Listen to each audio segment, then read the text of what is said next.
pagi ini ya kita berbicara tentang keselamatan ya. Karena banyak orang tidak mengerti tentang keselamatan. Ada yang keselamatan karena dianggap memeluk sebuah agama dan itu menjadi bagian keselamatan. Nah, ini yang sangat penting untuk kita pahami tentang keselamatan ini. Karena kalau nggak jelas bisa gagal paham tentang keselamatan. Ya, jadi jelas tema di sini yaitu iman yang menyelamatkan. Ya. Ini penting kita pahami tentang iman yang menyelamatkan ini. Nah, untuk ini ya sama dengan firman Tuhan, ya dikatakan iman menyelamatkan ini Efesus pasal 2 ya. Efesus pasal 2 ayat 8 dan ayat yang ke-9. Nah, apa dikatakan? Sebuah sebab karena kasih karunia kamu diselamatkan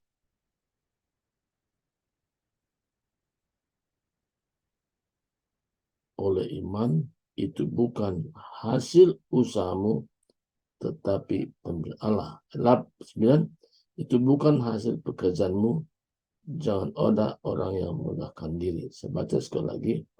Sebab karena kasih karunia kamu diselamatkan oleh iman, itu bukan hasil usahamu tetapi pemberian Allah. Itu bukan hasil pekerjaanmu, jangan ada orang yang memegahkan diri. Nah, ayat ini kalau kita nggak teliti, orang bisa salah mengartikan. Salahnya di mana? Orang bisa hafal ayat ini sampai dia bisa ungkapkan kembali tanpa melihat Alkitab. Dengan dasar ini, dia mempunyai keyakinan dia diselamatkan. Tapi dasar ini yang ada adalah berupa pengetahuan. Pengetahuannya yang begitu luar biasa, sehingga pengetahuan itu dianggap menjadi dasar bahwa dia pasti diselamatkan. Karena pengetahuan itu bisa dipelajari. Kita bisa punya pengetahuan tentang biografi seseorang. Misalnya Presiden RI, kita bisa belajar, kita baca, kita hafal mentok tentang biografinya, dari keturunannya, siapa orang tuanya, siapa kakeknya, sampai berapa anaknya, siapa nama-namanya, bisa jelas. Tapi apakah dengan dasar itu kita bisa dengan gampang atau gampang bisa katakan istilahnya mudah untuk bisa ke istana? Tidak. Kenapa? Tidak. Karena kita hanya punya pengetahuan tentang biografi seseorang, namun tidak ada hubungan sama sekali. Nah, hubungan kita dengan Tuhan bukan karena pengetahuan. Hubungan kita dengan Tuhan oleh karena iman. Nah, iman seperti apa yang harus kita miliki sehingga kita memiliki keselamatan yang benar? Nah, iman itu adalah bukan sekedar pengetahuan, tapi melampaui segala pengetahuan. Kalau kita lihat dari Roma pasal yang ketiga, ayat 23 dan 24 katakan, karena semua orang telah berbuat dosa dan telah kehilangan kemuliaan Allah, dan oleh kasih karunia telah dibenarkan dengan cuma-cuma karena penebusan dalam Kristus Yesus. Jadi saudaraku kasih Tuhan, iman yang dimaksud di sini iman terhadap apa yang Tuhan kerjakan di kayu salib, dan kita memiliki iman terhadap karya Kristus di kayu salib. Dia telah menebus kita, darahnya tercurah. Ayat 25 katakan, Kristus Yesus telah ditentukan Allah menjadi jalan pendamaian karena iman dalam darahnya.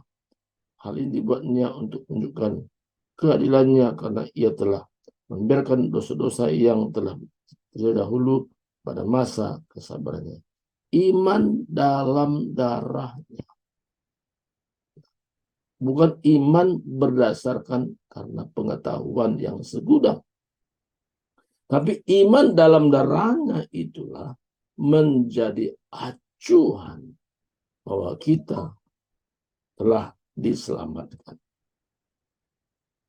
Jadi iman dalam darahnya ini sungguh-sungguh bahwa kita percaya sepenuhnya apa yang Yesus kerjakan di kayu salib itu bukan buat diri sendiri, tapi buat kita yang percaya kepadanya.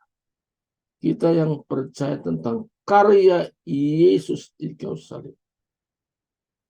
Dia menyerahkan nyawanya, darahnya tercurah. Dan itu menjadi iman yang kita miliki. Jadi semua dosa kita Tuhan sudah pikul, ya. Tuhan sudah pikul dalam tubuhnya.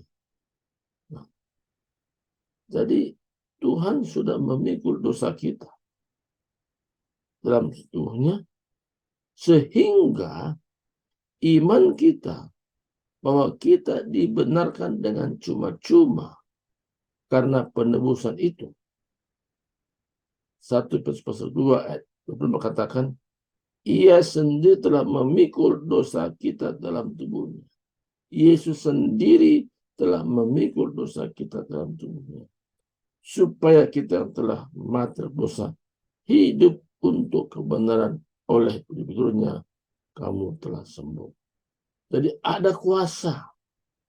Kalau kita beriman kepada Yesus yang sudah memikul segala dosa kita dunia, ada kuasa. Nah, jadi saudaraku, kalau orang yang sudah memiliki iman yang menyelamatkan, dia tidak gampang untuk terjerumus ke dalam dosa. Dia tidak anggap biasa-biasa terhadap dosa. Justru ketika dia mungkin karena pengaruh dan sebagainya, begitu dia berdosa, dia bisa sangat sedih sekali. Kenapa dia sedih? Karena keselamatan itu hanya oleh karena anugerah. Ya, bisa ambil waktu khusus lebih banyak lagi berdoa kepada Tuhan dan ada pemberesan pribadi dan minta kekuatan Tuhan supaya jangan terjerumus kepada dosa yang sama. Jadi kalau ada ajaran-ajaran yang menyimpang seperti ini, misalnya, oh ya nggak apa-apa, kita sudah menerima kasih karunia, kita kembali hidup dalam kubangan dosa, oh nggak masalah, kita pasti selamatkan. Itu ajaran yang menyimpang daripada firman Tuhan. Kenapa? Kalau orang sudah menerima kasih karunia, tidak ada istilah bermain-main terhadap dosa. Dia sangat menghargai karya Yesus di kayu salib. Karena dia tahu, karena saking mahalnya, tidak ada satu manusia pun bisa mengerjakannya, kecuali beriman kepada Yesus Kristus yang sudah mengerjakannya sendiri di kayu salib. Jadi ada pertobatan yang sejati. Kata pertobatan yang sejati di sini, yaitu dia mengambil sebuah keputusan. Dia keluar dari kehidupan dalam dosa dan hidup dalam kebenaran. Hidup dalam kebenaran. Orang seperti itu yang memiliki kuasa yang dahsyat. Perkataan yang diurapi Tuhan. Kenapa diurapi Tuhan? Karena dia punya sikap bahwa aku hidup di dalam Kristus. Hidupku ini bukan lagi aku yang hidup, tapi Kristus yang hidup di dalamku. Dia menyadari bahwa kehidupannya sudah ada jaminan dari Tuhan. Dan dia tidak bermain-main lagi pada dosa. Dia tahu dia adalah sudah milik Kristus. Siapa dalam Kristus? Ia adalah ciptaan yang baru. Yang lama sudah berlalu. Apa yang lama? Itu tabiat dosa yang merongrong manusia kembali kepada dosa. Yang lama sudah berlalu, sesungguhnya yang baru sudah datang. Jadi kehidupan orang yang beriman kepada Kristus langsung kelihatan perbedaan sebelumnya dan bagaimana prosesnya, bagaimana sesudah dalam Kristus. Itu baikan gelap dan terang.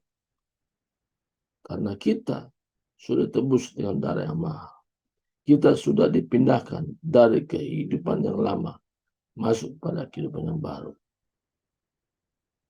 Dan kehidupan yang baru inilah membuat kita mampu untuk hidup dalam kebenaran. Karena kita tahu kemampuan kita bukan dari diri sendiri. Tetapi kita percaya kuasa kebangkitan Yesus itu ada pada kita.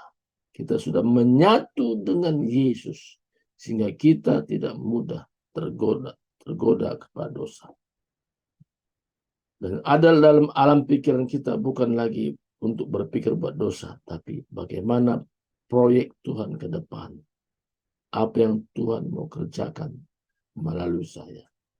Dia tidak berpikir tentang kebutuhan hidupnya, tapi berpikir tujuan Tuhan melalui hidupnya. Apa tujuanmu Tuhan? Kalau aku hidup sampai hari ini, Tuhan pasti punya tujuan.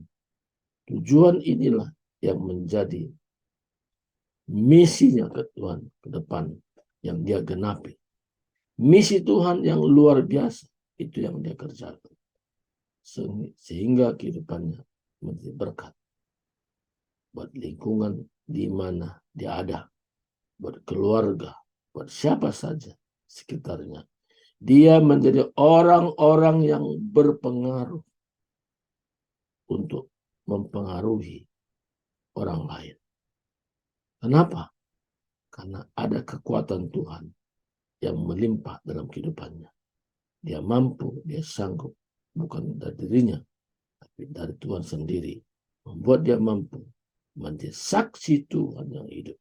Jadi iman yang dimilikinya adalah iman yang menyelamatkan. Karena dia tidak hanya sekedar ikut-ikutan, tapi percaya dengan segenap hati. Dan ungkapan mulutnya berkata, Yesus Kristus adalah Tuhan dan Juru Selamatku.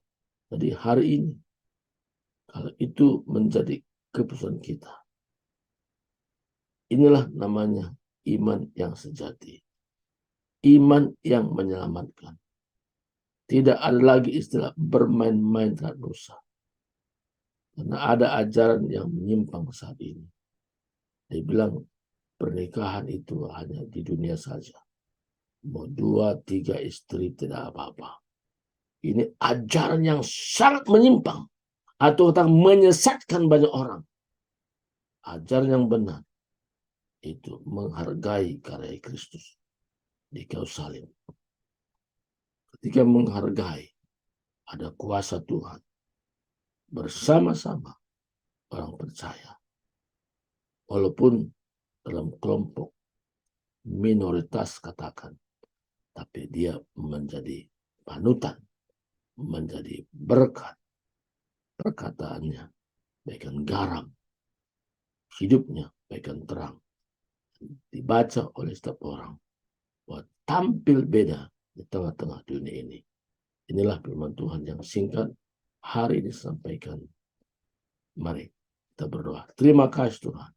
Hamba-Mu sudah berhenti menyampaikan firman-Mu, tetapi Engkau terus menjabarkan ke dalam hati kami, sehingga kami benar-benar menampilkan pribadi Kristus yang nyata melalui kehidupan kami. Kami tidak sekedar ikut-ikutan, tapi kami memiliki iman yang menyelamatkan, iman yang sungguh-sungguh melampaui segala akal pikiran manusia. Terima kasih Tuhan. Puji nama-Mu, di dalam Yesus Kristus kami bisa berdoa dan bersyukur pada saat pagi ini. Haleluya. Amin. Serahkan kembali kepada Ibu Tiar. Silakan Ibu Tiar. Ya, baik. Terima kasih Pak Surbakti buat firman Tuhan yang sudah disampaikan pada pagi hari ini. Ya, tadi dengan tema iman yang menyelamatkan, gitu ya. Nah, Efesus 2 ayat 8 dan ke-9 nats Alkitabnya. Ya, saya baca sekali lagi buat kita semua. Sebab karena kasih karunia kamu diselamatkan oleh iman. Itu bukan hasil usahamu, tetapi pemberian Allah. Itu bukan hasil pekerjaanmu, jangan ada orang yang memegahkan diri. Ya.